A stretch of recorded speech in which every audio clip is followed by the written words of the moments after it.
प्रिय विद्यार्थियों, सुप्रभात। आज का हमारा विषय है कि पुनः जागरण का प्रारंभ इटली में ही क्यों हुआ।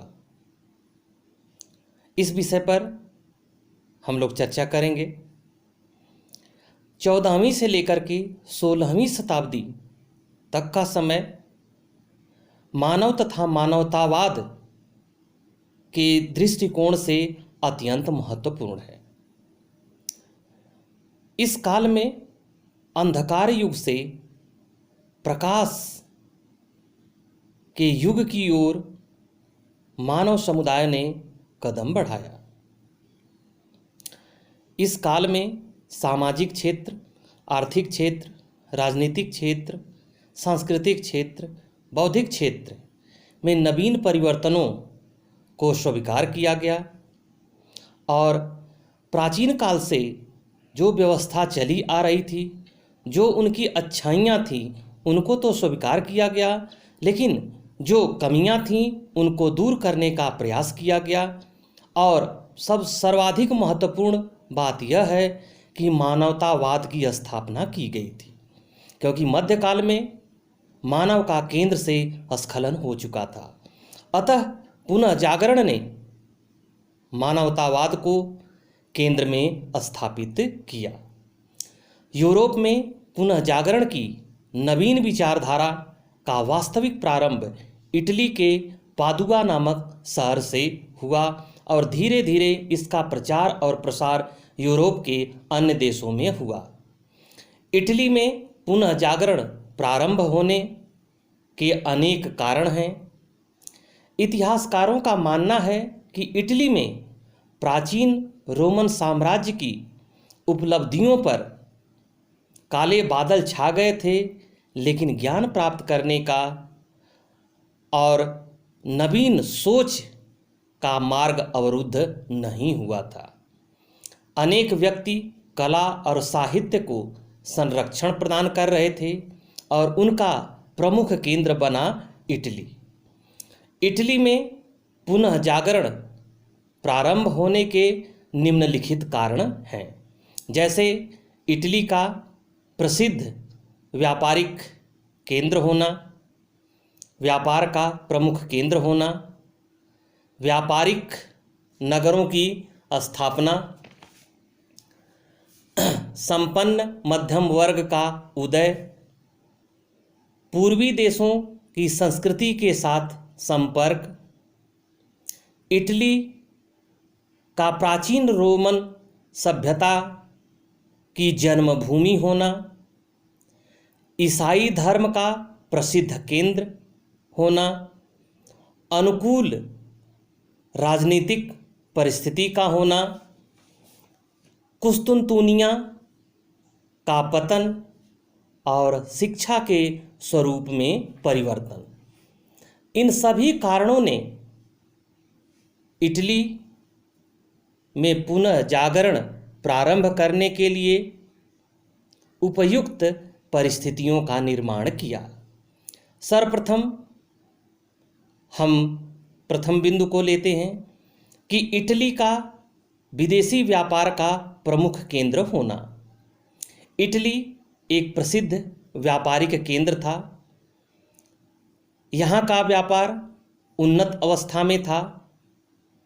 इटली की भौगोलिक स्थिति भूमध्य सागरीय देशों में इसको विशिष्टता प्रदान करती थी, क्योंकि अरब और एशिया के व्यापारी अपना सामान लेकर के यहाँ पहुँचते थे और उनका सामान इटली में बिकता था और यहाँ से एशिया की वस्तुएं यूरोप के अन्य देशों में पहुँचती थीं।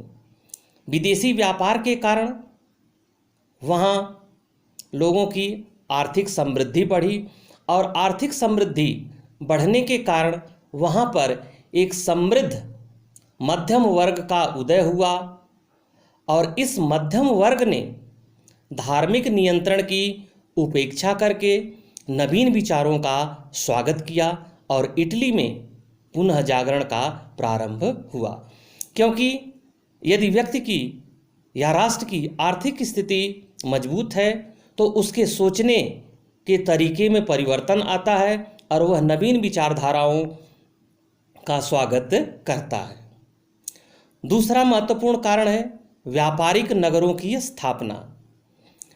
इटली प्रसिद्ध व्यापारिक केंद्र था। प्रसिद्ध व्यापारिक केंद्र होने के कारण व्यापारिक गतिविधियां होती थीं और व्यापारिक गतिविधियां होने के कारण नेपल्स, फ्लोरेंस, मिलान और वेनिस जैसे समृद्ध शहरों का या नगरों की स्थापना हुई। नगरों में लोगों की आय अधिक थी, जिसके कारण लोगों के खान पान, रहन सहन, सभ्यता और संस्कृति उच्च कोटि की थी, जिसने पुनः जागरण को जन्म दिया। क्योंकि जब समृद्धता उनके अंदर आई तो उनकी हर चीज में परिवर्तन आया, जिसके कारण पुनः जागरण को बल मिला और इटली में से पुनर्जागरण का प्रारंभ हुआ। संपन्न मध्यम वर्ग का उदय। तीसरा हमारा पॉइंट है कि संपन्न मध्यम वर्ग का उदय। इटली व्यापार का प्रमुख केंद्र था, जिसके कारण संपन्न मध्यम वर्ग का उदय हुआ। यह वर्ग इतना शक्तिशाली हो गया कि इसने सामंतों एवं पोप की आज्ञा की अवहेलना की तथा रूढ़िवादी और संकीर्ण विचारों को त्याग करके नवीन विचारों तथा प्रगतिशील विचारों का समर्थन किया, जिससे पुनः जागरण का प्रारंभ हुआ और यह वर्ग इटली में ही मौजूद था। फिर पूर्वी देशों, नेक्स्ट है हमारा पूर्वी देशों की संस्कृति से संपर्क। पूर्वी देशों के व्यापारी इटली में आकर कुछ समय तक ठहरते थे, जिसके कारण पूर्वी देशों के व्यापारियों तथा इटली के लोगों के बीच आपस में संपर्क होता था तथा विचारों का आदान प्रदान होता था। और पूर्वी देशों की संस्कृति इतनी समृद्ध थी, विशेषकर एशियाई देशों की और अरब देशों की संस्कृति इतनी समृद्ध थी कि उसने इटली के निवासियों को प्रभावित किया, अपने ज्ञान, विज्ञान, रहन सहन आदि से उनको प्रभावित किया और पुनः जागरण का प्रारंभ इटली में हुआ। नेक्स्ट पॉइंट है हमारा इटली प्राचीन सभ्यता का जन्म स्थान या जन्मभूमि। रोम ईसाई धर्म का मुख्य केंद्र था। इटली के नगरों में विद्यमान प्राचीन सभ्यता के बहुत से अवशेष वर्तमान समय में उसकी प्राचीन गौरव गाथा का स्मरण कराते थे। प्राचीन रोम जैसी महत्ता तथा इटली को पुनः गौरवशाली बनाने की इच्छा ने इटली को पुनः जागरण का केंद्र बना दिया। सर्वप्रथम दांते की रचनाओं में इसकी प्रेरणा मिलती है। नेक्स्ट है ईसाई धर्म का प्रसिद्ध केंद्र। रोम ईसाई धर्म का प्रसिद्ध केंद्र था, पोप का निवास स्थान था। कुछ पोप आधुनिक विचारों से प्रभावित होकर यूनानी पांडुलिपि का लातिनी भाषा में अनुवाद कराए और पोप निकोलस पंचम ने पुनः जागरण की विचारधारा से प्रभावित होकर वेटिकन पुस्तकालय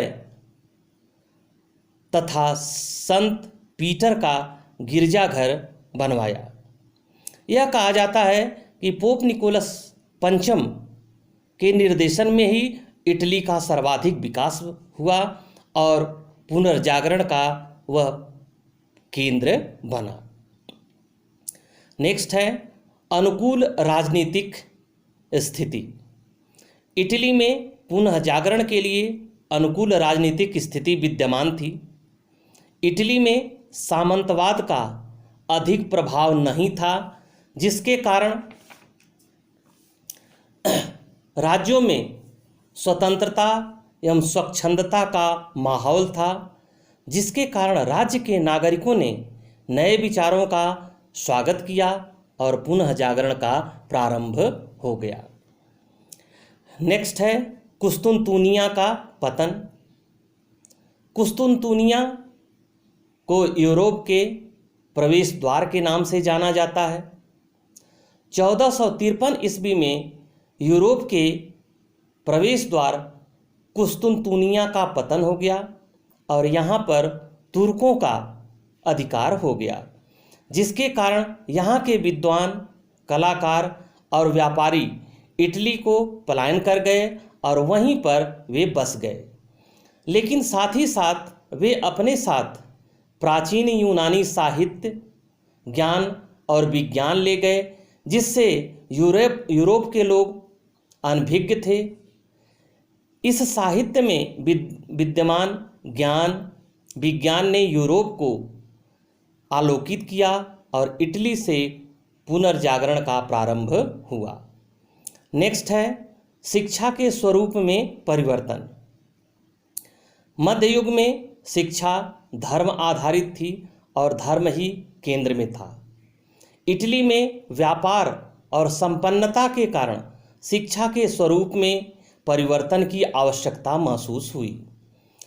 अब धार्मिक शिक्षा के स्थान पर भौगोलिक ज्ञान, व्यावसायिक ज्ञान, विज्ञान, तर्क आधारित शिक्षा, गणित, रसायन शास्त्र तथा जो सर्वाधिक महत्वपूर्ण थी वह मानव उपयोगी विषयों को पाठ्यक्रम में शामिल किया गया।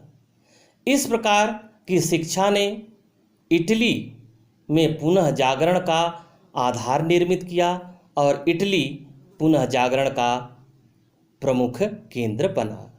अतः जब हम विश्लेषण करते हैं तो यह पाते हैं कि उपर्युक्त निम्नलिखित कारणों के कारण इटली से पुनः जागरण का प्रारंभ हुआ। थैंक यू, धन्यवाद।